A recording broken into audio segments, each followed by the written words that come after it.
Sam Amick, senior writer, NBA The Athletic, covering the NBA for 15 years, joins us. So you ran the anonymous NBA player poll. So let's start with this.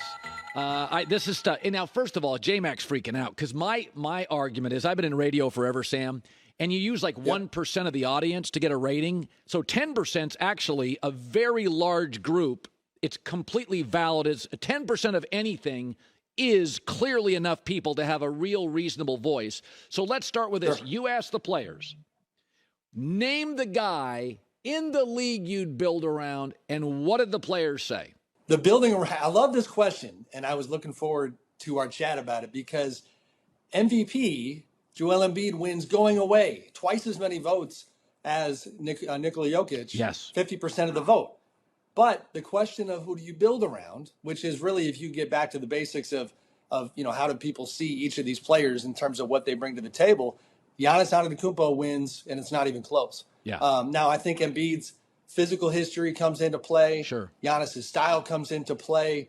But Giannis at age 28, obviously still convincing everybody around the league that he's got a long runway here, and that if you got to pick a guy, that it should be him. So Giannis, I'm looking at the poll, got 52.5% of the vote. Nobody else got more than 8.5%.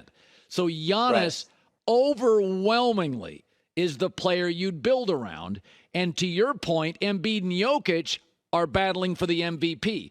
And you know what? Right. It's interesting about this because even though there's a bunch of good players, if you would have had the Athletic around in the 60s, this is what it would have been for Russell.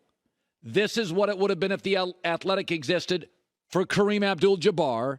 This is what it was for Jordan, probably higher for Jordan. This is what it was for LeBron James in his prime, is that we think of this league as all these players.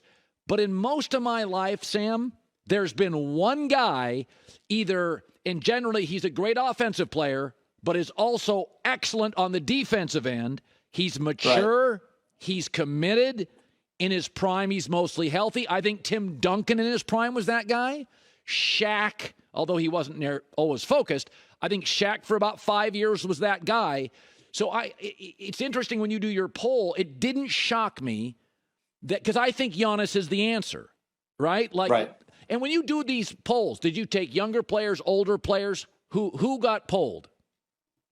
It's anybody who was willing to cooperate. I need to give a shout out. Our entire staff that we have, in the neighborhood of 30 basketball writers pitched in here. So to visualize it, we've got beat writers on 2/3 of the league where they are working the locker room and looking for chances to connect with players and to see if they want to take part. So it's a little unofficial in terms of it's a matter of who's willing to do it. A lot of PR staffs helped out in connecting us with guys as well. But the whole staff put this thing together. And I couldn't agree with you more about that particular question and what it tells us. It's funny, selfishly, Colin, I agonized over my MVP vote like a lot of people this year. And I got to admit, the answers to that question made me feel a little bit better about my Giannis vote because I voted for Giannis for MVP. And it was so close this year that you're looking for any sort of differentiating factors. And the general idea that you wake up in the morning thinking, who's the best ball player in the world right now? And I feel like Giannis comes to my mind first, and then he had an incredible season, best record, all of those things. Again, his respect level in the association is pretty high. So was there a coach? You asked a question on which coach would you least like to play for, and who was the winner there? Mr. Tom Thibodeau. Not a shocker. We know Tibbs's reputation. He's a grinder. He's a growler. To his defense, first of all, wonderful season for the Knicks. Tough game last night. One of the anonymous quotes about Tibbs, talked about how well he plays his guys 44 minutes a night. And that is no question. There's a lot of history of him doing that. Right now in this season, he didn't actually grind his guys in this particular campaign like he has in the past. And I think he's done a hell of a job. But players, it's funny, a lot of hardworking players in this league, but you see, we did this poll in 2019 and the results were the same back then. Yep. They're not looking to practice 2 hours a day. They're not looking to shoot around for 90 minutes and get yelled at when it's 10:30 in the morning and you have a game.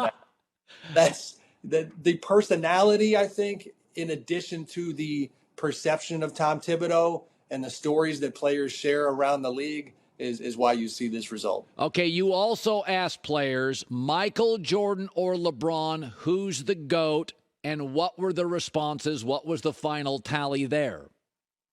Yeah, still Michael. I was a little surprised. I got to cheat and look at my phone real quick. A little surprised at the gap between Michael and LeBron. I don't know if you have the numbers with you, Colin, but it wasn't close. And as we know, I think over time, if you fast forward to the year 2040, 2045, these answers are going to be different, right? Who knows who's coming along, first of all, but the fewer and fewer players who see Michael, whether it's YouTube or, none of these guys saw him play in person, to have that high of a number, honestly, probably speaks to the power of his brand more than anything else. You talk about what he's done with the shoe industry. We got a movie out right now about the man. Nobody has forgot about MJ. Obviously, the NBA players have not. Yeah, he had a certain glamour. He also was very private, despite being the most recognizable athlete in America, perhaps the globe. And we're getting layers pulled back on his private life, and they're fascinating, each and every one. The documentary, the Air movie. Okay, one final The Athletic. I read it every day, almost for an hour. They do great work. Appreciate you. You bet. One non-polling question. As I said, I believe, and I supported the players in the Malice in the Palace, people throwing stuff at the players. I mean, they were scared. I get it. But I think it's so deeply embedded in the DNA of the league that when Draymond with Adam Silver there was inciting the crowd and egging them on based on his resume, it wasn't just the stomp. It was it was his resume. It was firing up the fans. And I thought, maybe in the Bay Area. But when you're a road player and do that, I think Adam Silver's sitting there thinking, no, this is a non-starter. I think that's, in my opinion, Sam, that Malice in the Palace, even today, is embedded. That was the worst moment for the league. Am I overreacting to that? I don't think so. I appreciate you asking the question. I did go out of my way to try to make a few phone calls today to get an answer to this specific question. And what I was told from the NBA is that it didn't help. It was not a direct part of the calculus in why they decided to suspend Draymond. The suspension is based on the action and then his personal history. But the thing we will never know the answer to, the what if, is if he had walked over to the bench, been quiet, sat down, figured out the next play, and let the situation evolve, I don't know what the ruling would have been. I actually went over to the area where Adam Silver was sitting pregame. I didn't connect with Adam that night. I did connect with his right-hand man from the league, Mike Bass, saw where they were sitting, and they had a front row seat to this whole thing. Amy Brooks, another high-ranking NBA executive, was there from team marketing. The optics there were bad. And I'm with you, Draymond, his fire, his intensity, we know what it means to the Warriors. I've enjoyed the hell out of his entire career. Media-wise, he's a gem for us. But when you are standing up and you're calling fans that kind of a name and they're giving you the double bird in return, all it takes, like we saw in Detroit, is for one side to do one thing that lights the match. Yep. And then here we go again. And I'm with you. I do think that's part of the league's psyche forever. Yeah. Sam, great stuff. Go to the Athletic Anonymous poll. Giannis, runaway winner. And by the way, he checks the boxes in my life of the guy that would win this, like Duncan and Kareem. Can be kind of good guy, both ends, committed, focused, team, about winning. That's the stuff that becomes the guy. It's not all the awards. Tells a great dad joke, too, Colin. Tells a great dad joke. Yes, he does. Sam, good seeing you. Hi, everybody. Thanks for watching. Subscribe here to get the latest from the show. Also, be sure to check out more of the best clips from The Herd or go watch a few segments from other shows on FS1.